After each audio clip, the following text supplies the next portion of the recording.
Ok,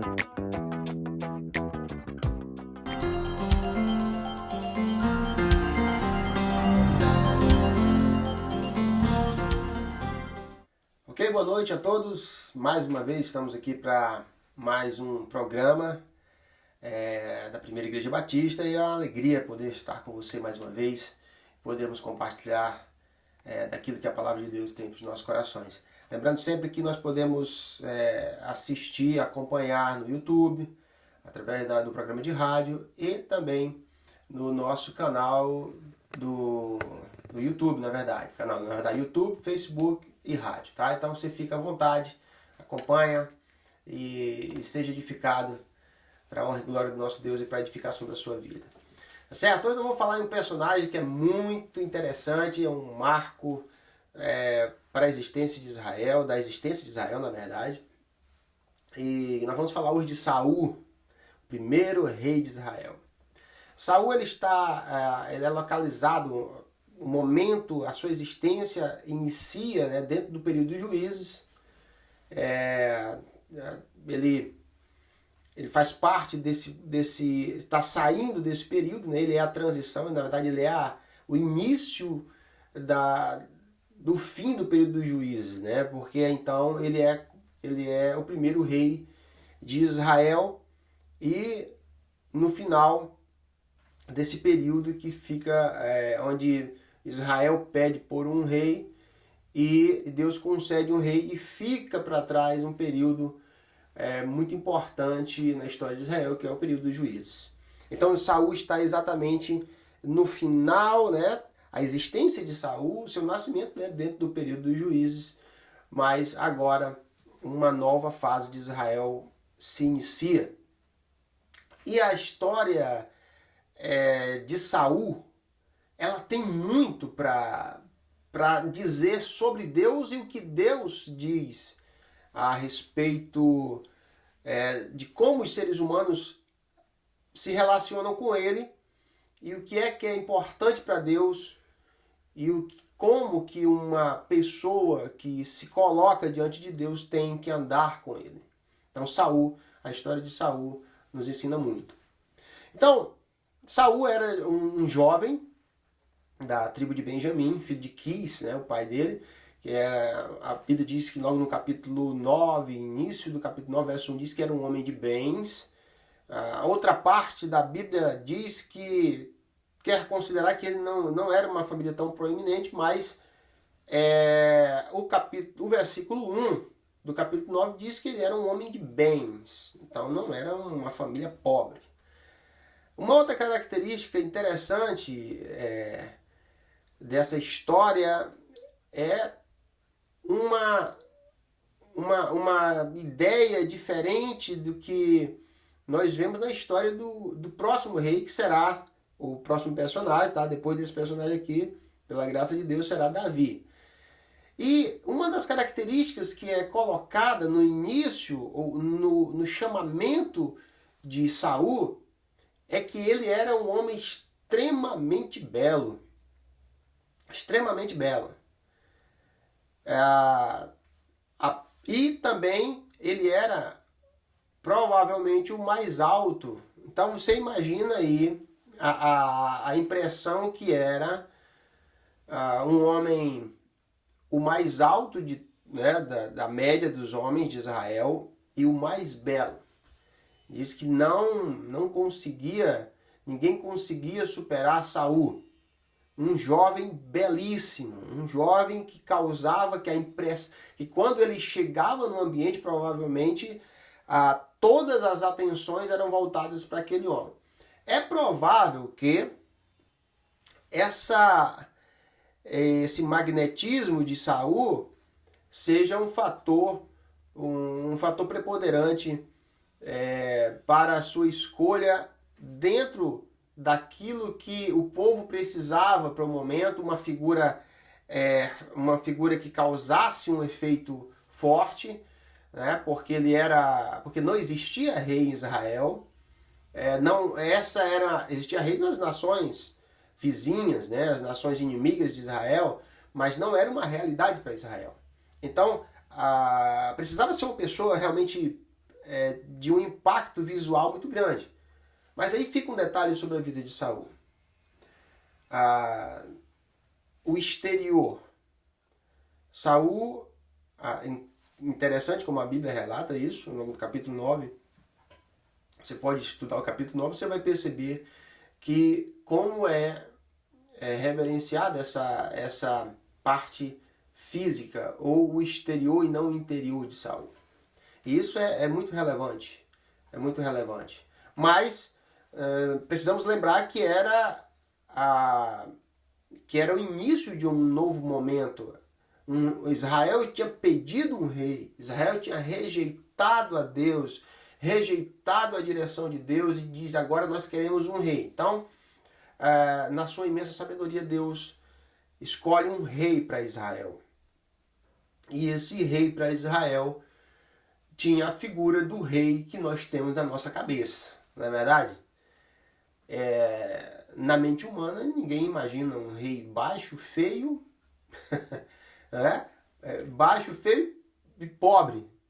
Então Saul não era da elite de Israel, mas era de uma família de bens, era hiper lindo, bonito, o mais alto, né? Uma pessoa que chamava atenção. Então, na mente daquilo que os homens pediram, que as pessoas pediram, é dado por Deus. Deus deu exatamente aquilo que está na mente dos seres humanos, como os reis que eles queriam. Então, Deus interpreta a cabeça de cada um e dá aquilo que Israel pede. Alguns estudiosos, pensadores, acham que Deus foi cruel com Saul. Não. Deus, nós não podemos pensar só em Saul, nós precisamos pensar no todo. Israel pediu um rei e na cabeça humana Deus deu o rei perfeito. Porque foi isso que eles pediram. Mas Saul, nessa primeira característica da beleza, da parte exterior, tem um outro lado. Saul era uma pessoa tímida, aparentemente, frágil, talvez pela mocidade ainda, não sabemos. Mas quando Deus ordena que Samuel encontre Saul, ou receba Saul na sua casa, que Saul tinha saído, né? A história de Saul começa justamente quando ele sai para procurar os animais que estavam perdidos. Eles estavam perdidos, e já estava há dias procurando, e nesse momento, na verdade, ele estava a caminho do profeta e não sabia. E Deus estava encaminhando o futuro rei de Israel. Ele se encontra com Samuel. Daí, eles têm como se diz assim, todo o processo de iniciação para aceitar ser o rei de Israel. E é certo que ele foi ungido, foi beijado por Samuel e reconhecido como rei. Ele volta para a sua terra, mas precisava que Saul, faltou agora o nome, né? Mas precisava que ele fosse reconhecido por seu povo, pelo seu povo. Precisava que ele fosse reconhecido por todos de Israel. Então Saul ele é da tribo de Benjamim. Então, para que isso fosse feito, primeiramente nós vimos que ele foi reconhecido por Samuel, ele profetizou, o Espírito de Deus entrou na vida de Saul e ele passou a falar coisas espirituais, as pessoas se admiraram, mas aí era uma parte ainda pequena. Ele precisaria ser apresentado diante de todo Israel. E foi curioso que quando todas as tribos vieram para esse grande evento, para saber quem era o rei, quando fizeram a seleção de todas as tribos, chegou a tribo de Benjamim, pelas famílias e tudo, e perguntaram, sim, e disseram, é a tribo de Benjamim, mas cadê o rei? Cadê aquele que será o rei? E Deus diz, Ele está aqui, mas está escondido atrás das bagagens. É interessante essa... porque ele já tinha sido anunciado que seria rei, mas isso provavelmente eu e você teríamos o mesmo medo, não sei, outros teriam empolgação, mas Saul mostrou já no início como ele era frágil de convicção. Guarde essa palavra, convicção, porque ela é muito importante na vida de Saul. Então Saul, mesmo sendo ungido, mesmo tendo recebido o Espírito de Deus, ele não estava convicto. E nós precisamos entender isso. Quando somos habitados pelo Espírito de Deus, por conhecermos o Deus verdadeiro, nós precisamos entender que nem tudo vai ser feito pelo Espírito. Nós somos capacitados pelo Espírito para muitas coisas, mas o gerenciamento da nossa vida vai continuar, agora com a influência do Espírito de Deus. Mas Saul, apesar de ter passado tudo isso, ele estava onde? Escondido atrás das bagagens. E Deus disse, ele está lá. E trouxeram ele, e foi aquela festa, e todo Israel viu quem seria o seu rei, mas ainda ficou a dúvida, né? Ficou a dúvida de que se seria mesmo, alguns duvidando. A verdade é que ele mostrou o seu valor quando ele enfrenta a batalha contra os filisteus e vence. Então Saul, ele é reconhecido perante todo o povo como o novo rei de Israel. E é interessante que algumas pessoas que, nesse dia que ele venceu os filisteus, algumas pessoas que tinham dúvida dele correram perigo de morte porque as pessoas ficaram indignadas. Então, tudo encaminhou direitinho, Deus estava andando com Saul. Isso é interessante, isso é muito importante. Quando Saul saiu para procurar os animais, ele, na verdade, na cabeça dele, ele saiu para procurar os animais, mas ele estava indo em direção ao seu futuro, a ser rei de Israel. Saul, ele foi uma pessoa que foi escolhida por Deus e teve um grande privilégio. Vamos entender aqui um pouquinho desse privilégio. Escute, Saul foi escolhido por Deus. Já foi um homem que nasceu com uma... quantos gostariam de nascer com aparência física excepcional? Então Saul já vem de berço sendo favorecido por Deus.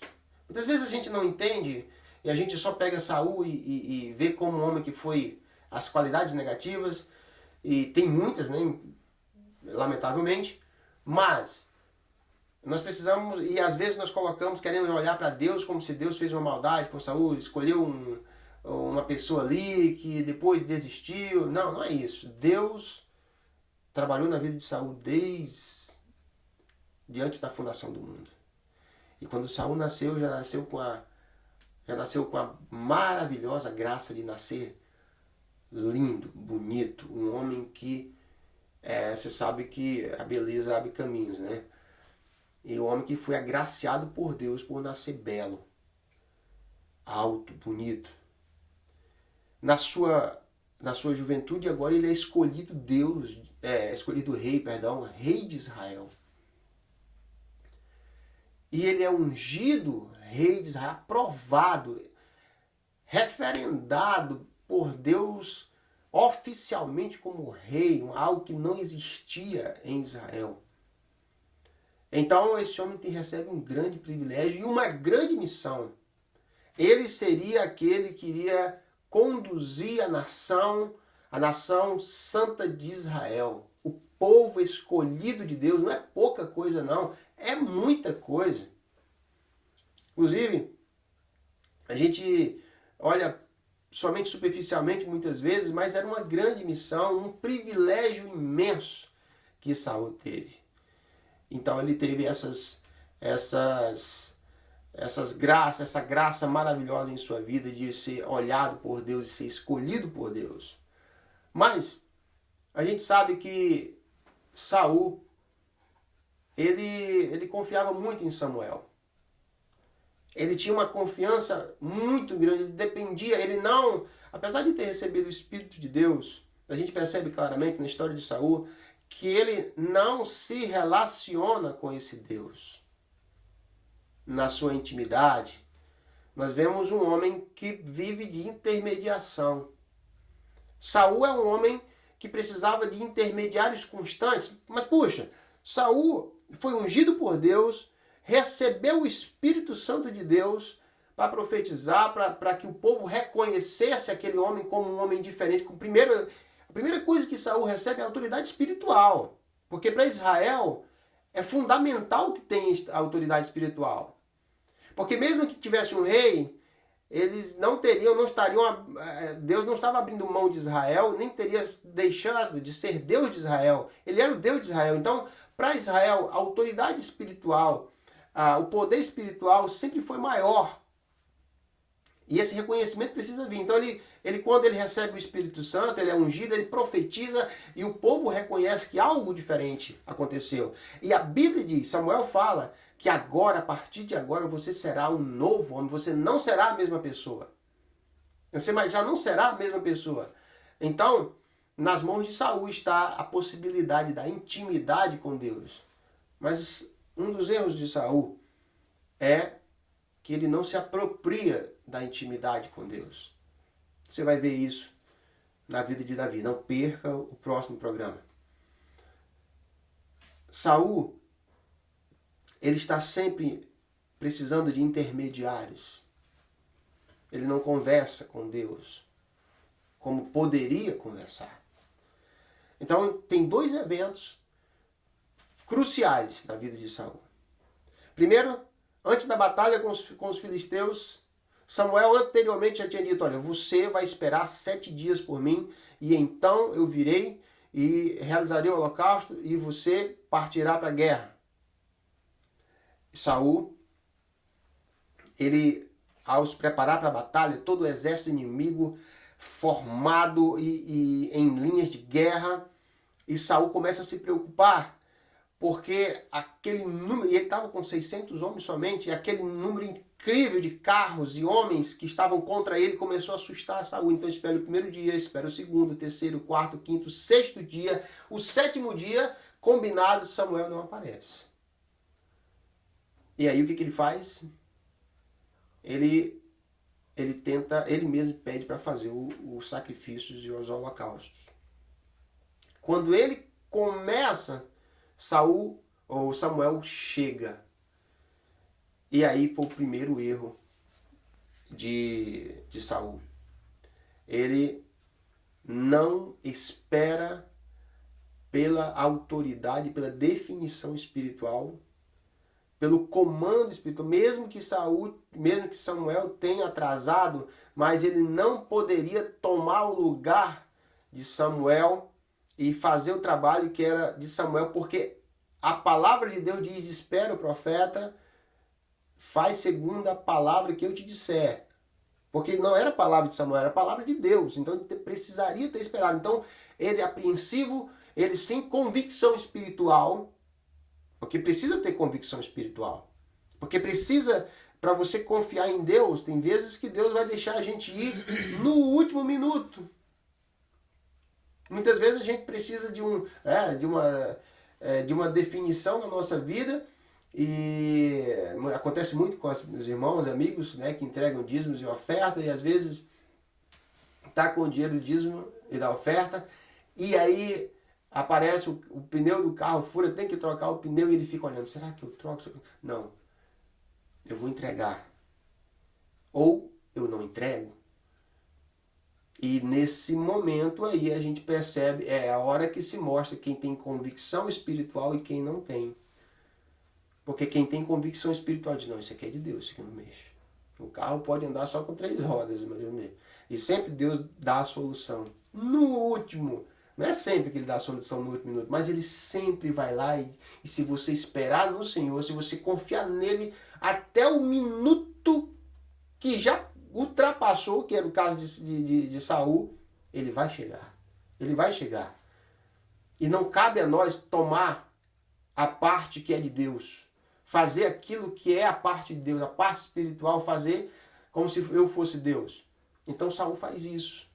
E é a primeira vez que ele é rejeitado. Mas o reino de Saul continua. Interessante que nesse meio, a Bíblia diz que mesmo tendo desagradado a Deus, Deus diz, já havia uma promessa de que o reino seria tirado. Mas Deus continua com ele. Diz que onde ele ia, onde ele guerreava, ele conseguia vitórias, ele agregava pessoas fortes do lado dele.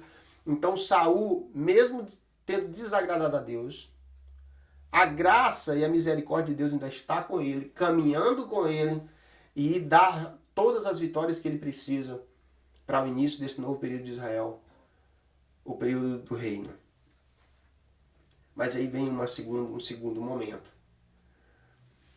Deus disse: agora Samuel, fala para Saul que ele vai contra os amalequitas, porque eles prejudicaram a Israel quando fugiu do Egito, e diz todas as razões.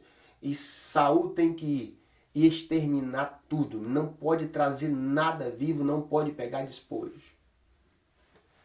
E Saul vai para fazer essa missão.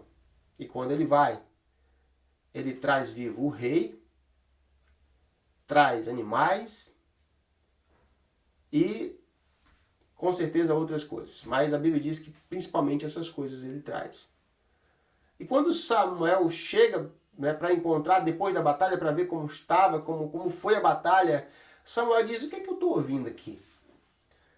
Esses mugidos aí de boi, esses balidos aí de carneiros e ovelhas, que é isso que eu estou ouvindo? Não, é porque nós trouxemos o rei vivo e também nós trouxemos os animais para fazer sacrifícios ao Senhor. Lembra que é a segunda vez que os holocaustos e sacrifícios entram na história de Saul como algo que ele entendia que era muito importante, que aquilo ali ia mover o coração de Deus.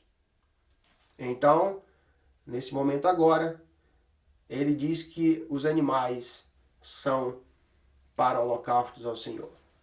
E aí foi a gota d'água, porque ele tinha desobedecido mais uma vez a palavra do Senhor.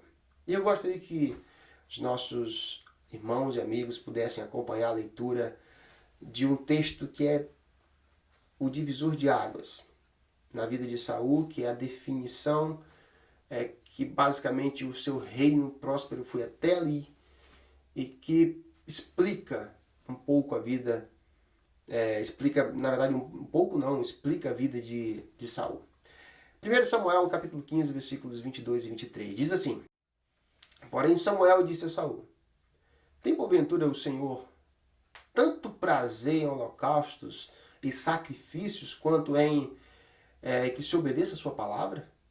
Porque a rebelião é como o pecado de feitiçaria, e a obstinação como a idolatria e culto a ídolos do lar.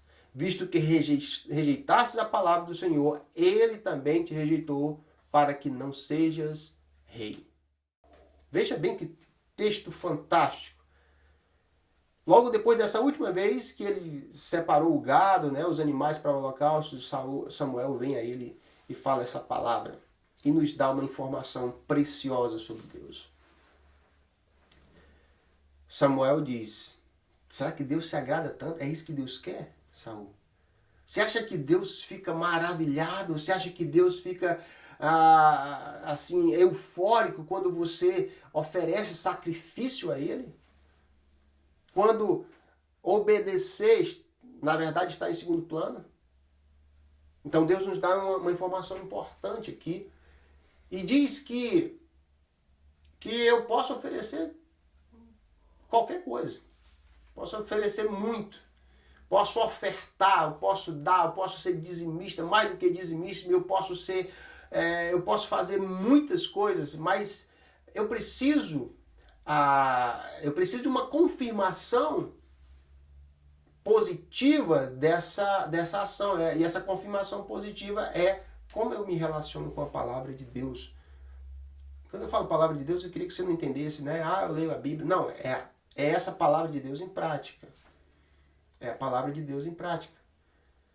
É uma palavra de Deus que faz efeito na minha vida. É uma palavra de Deus que por causa dela eu espero. Eu espero o sacerdote chegar. Eu espero que a parte que não é minha seja feita. É por causa dessa palavra, não é a palavra que é aberta num determinado texto, mas é a palavra que faz efeito no meu coração, que quando Deus diz não, eu aceito. Que quando Deus diz sim, então eu vou, eu recebo. é um efeito na nossa vida a palavra de Deus. Então, esse conhecimento de Deus que o texto diz, que Deus é muito importante, porque muitas pessoas que se relacionam com a vida cristã espiritual, elas se tornam mais religiosas do que praticantes da palavra. Muitas pessoas misturam a sua vida espiritual com mentira. Muitas pessoas misturam a sua vida espiritual com rito, com ir somente à igreja. E lembra disso. Lembre dessa frase, que quando nós não temos uma intimidade com Deus, nós não criamos convicções espirituais. Quando não há intimidade com Deus, nós não criamos convicções espirituais. Saul é um homem que tinha o conhecimento de Deus. Vamos dizer que Saul, no nosso linguajar, Saul aceitou Jesus Cristo, Saul foi ungido, Saul falou pelo Espírito Santo de Deus, mas Saul não tinha convicções espirituais. Por quê? Porque ele sempre esperava uma intermediação. Como muitas vezes nós pedimos oração a fulano, a ciclano, ao pastor, ao missionário, ao irmão que ora, mas nós não oramos. Nós não temos vida de oração. Então nós não temos intimidade com Deus, nós estamos precisando de uma intermediação. A intermediação é constante, é comum dentro do povo de Deus. Ah, pastor, não é só uma comunhão de oração, onde outras pessoas podem orar por mim. Muitas pessoas pedem oração, mas elas mesmas não oram. Inclusive, eu como pastor tenho a seguinte prática. Quando alguém me pede oração, eu questiono se ela está orando. Quanto tempo você está tirando para orar por esse propósito? Quanto tempo você está você está numa guerra espiritual, numa batalha espiritual? Quantas vezes você multiplicou, você acrescentou ao seu tempo de oração nesse período difícil? Ah, pastor, eu não consigo. Então, a minha vontade é dizer, então eu não vou orar por você. Porque nós não precisamos de intermediação, nós precisamos, a oração é um apoio, a oração é uma comunhão para juntar forças e que quando Deus entende que nós queremos de fato, mas eu não posso, o crente não pode ter uma intermediação. Então vamos rapidamente, vamos fazer aqui um apanhado, o tempo é pouco, né? Daria para a gente falar muito mais, mas uma coisa interessante sobre Saul, que essa história de Saul nos mostra muitas coisas. Primeiro, essa parte de que eu preciso ter comunhão e não intermediação. Eu preciso de comunhão com Deus, de intimidade com Deus e não intermediação.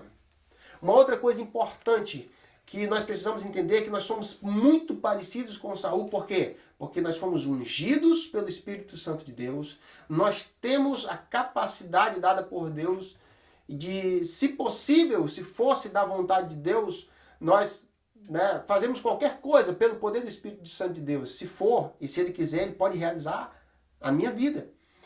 E nós temos uma missão maior do que Saul, que é a missão de engrandecer o reino de Deus e trazer mais pessoas para o reino de Deus.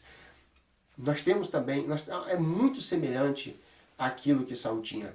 A outra coisa que é muito interessante sobre como a vida de Saul pode se aplicar, pode ser a nossa vida também, é que da mesma forma que nós temos o Espírito Santo como Saul tinha, nós temos a capacidade, não é porque nós temos o Espírito Santo que agora eu vou obedecer sempre. Não, nós podemos errar. Porque muitos têm o Espírito Santo de Deus, mas não têm convicções espirituais. Nós podemos ter o Espírito Santo de Deus, mas estarmos longe de convicção espiritual. Quando a coisa aperta, eu começo a tomar decisões por mim mesmo. Quando a coisa aperta, eu quero eu mesmo fazer o sacrifício antes de que chegue a parte espiritual mandada por Deus. Então, quando a coisa aperta, eu começo a negligenciar a palavra de Deus. Eu não confio. Saul, ele tinha essa exposição à palavra de Deus através do profeta, mas ele fazia o quê? No final ele tomava as suas decisões. Quantos de nós não fazemos isso? Nós temos as nossas pequenas convicções muitas vezes, e às vezes, por causa disso, nós tomamos decisões e outras decisões, onde não importa a palavra de Deus, importa somente aquilo que eu penso e a minha palavra final. Mas a vida de Saul, essa é a parte negativa. A parte positiva é que nós podemos nos relacionar com Deus, nós não precisamos de intermediação, nós não precisamos que a nossa missão se encerre por falta de competência espiritual, por falta de convicção espiritual. Nós podemos muito mais. Nós podemos cumprir a missão e não sermos rejeitados por Deus, como o verso diz. E interessante também que quando nós não conseguimos praticar a palavra de Deus como Ele quer, aqui se torna rebeldia. Então, que Deus abençoe a sua vida, que Deus possa fortalecer você. Pegue todos esses exemplos e agora transforme em exemplos positivos na sua vida. Você pode orar, buscar, ter intimidade com Deus, falar com Deus. E você pode obedecer a palavra de Deus, sabendo que Ele é criterioso. Deus é criterioso diante da observação daquilo que Ele ordenou. Que se obedeça a sua palavra. Que Deus abençoe a todos. Até a próxima oportunidade. Não perca o próximo programa.